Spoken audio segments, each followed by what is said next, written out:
Raha ny zava-misy any anivon'ny lampanatsimba zaza eny kosa dia ny olona ny solombavambahoaka atao anatin'ny fivoriana azonbe sy ny maronatrehana ny maraina teo ilay fandaram-potoana vaovao an'irareo anivon'ny antenimera-pirenena ny goavana tamin'izany moa dia ny lalàna manitsy sy ny famaizana atao izao manaraka izao ny tato-baovao mahakasika an'izay.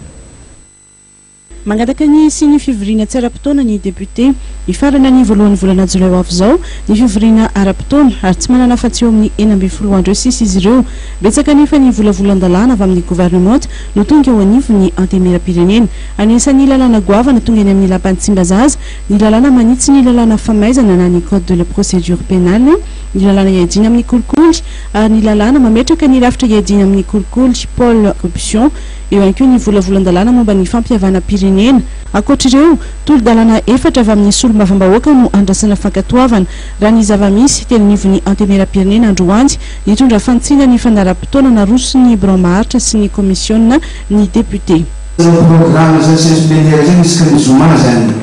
dia ito zany zoma zany ty fiorana meto membre gouvernement zany tsy misy fandaza teo hoe tsy mety amindreo zany io zany fa le tarata izy zay dia mipevitra amizay fa raha zany programme io faramparany herinandro matetiky nihitako hoe zany député marobe zany tsiro zany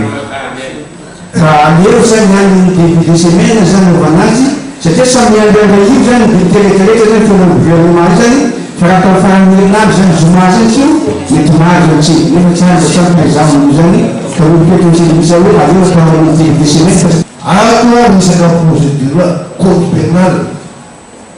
atoa négociation nationale teny frantsay paranatra be daholo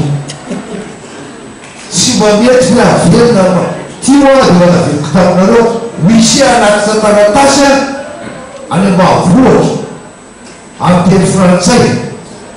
ny olona oatsona tsy hoe mamaky dia manao petatofo dia voalotra vata tambary fa jana olona raha matona no oatsona hiaky fivoriana any amin'ny tribonaly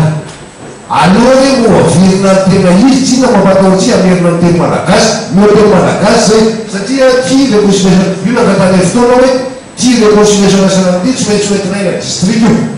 Nijanao tamin'ny fandaram-potoana hatramin'ny talata 1 jona ihany no nolanin'ireo député volavolan-dalàna fito no hodinihina tsy mbola nampidiriny député ao anatin'ny fandaram-potoana ny lalàna lehibe toy ny volavolan-dalàna momba ny seratsera sy ny momba ny fampihavana pirenena. Nambarany député fa tokony tsy atao ankamiana ny fandinihan'ireo lalàn'ireo. Ny talata 1 jona ho avy izao kosa no tondsaina ny fiona ny gouvernement sy ny député araka ny fandaram-potoana no lanin'ireo député androany.